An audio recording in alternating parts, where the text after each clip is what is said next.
Hello everyone. Here in this video, we're going to start with lists and the basic functionalities of list. So what is a list first? So it's a type of a storage space or a container which is an object that groups the related objects together, or which is a group containing related or similar type of elements. So let's see first how to create a list. This is the statement. The my list containing three elements, and when we try to print it, so this is the statement. Using just the list variable name, we can print the list like this. Now let's say suppose you want to access an element from the list, a particular element.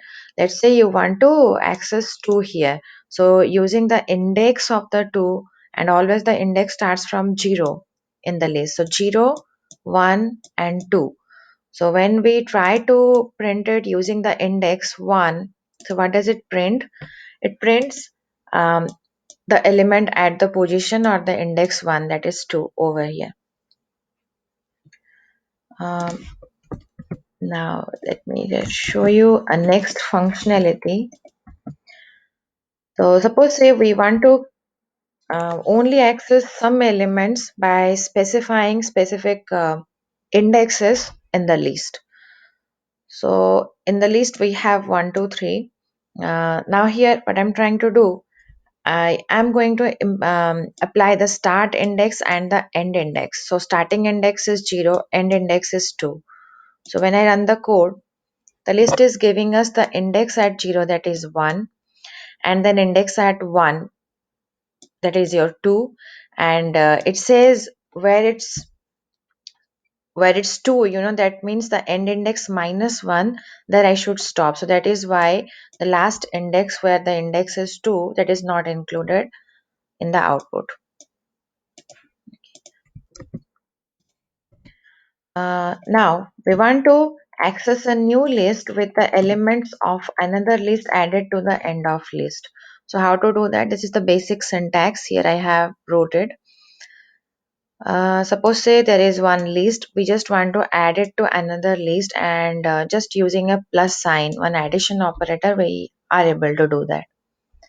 So this is first list, and this is another second list. When we just try to add it, and it will be printed like this.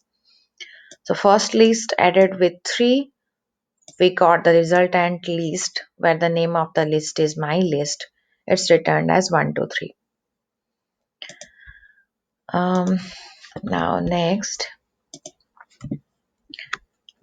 I'm going to change some element at a certain place, at certain position.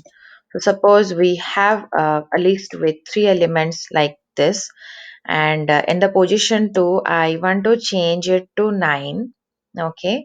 So when I run the code, as you see here, the position 2 is actually 3. So 0, 1, 2. So here the 3 got replaced by the new element, that is 9.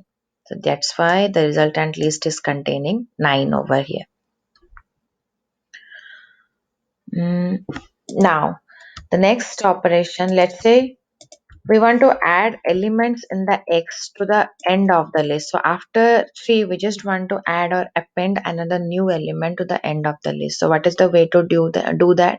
So if we can start with the length of the list, and using the string slicing method, using the colon, without specifying the end index, that means it will start with the length of the list, which is someplace here after 3, and there it will just add a new element 9 to it. So let me just run the code and see whether it is adding that 9 to the end of the list. Yeah. Now let's say we want to perform some delete operation in the list. Okay, so to delete the list, this is our list which have 3 elements. Now I want to delete the element at the position 1, that is 2. So when I try to print it, here see, so now the 2 has been deleted, so that's why we just have 1 and 3 in the output right here. This is a basic list creation with having some new um, type of modification or updating functionalities in the list.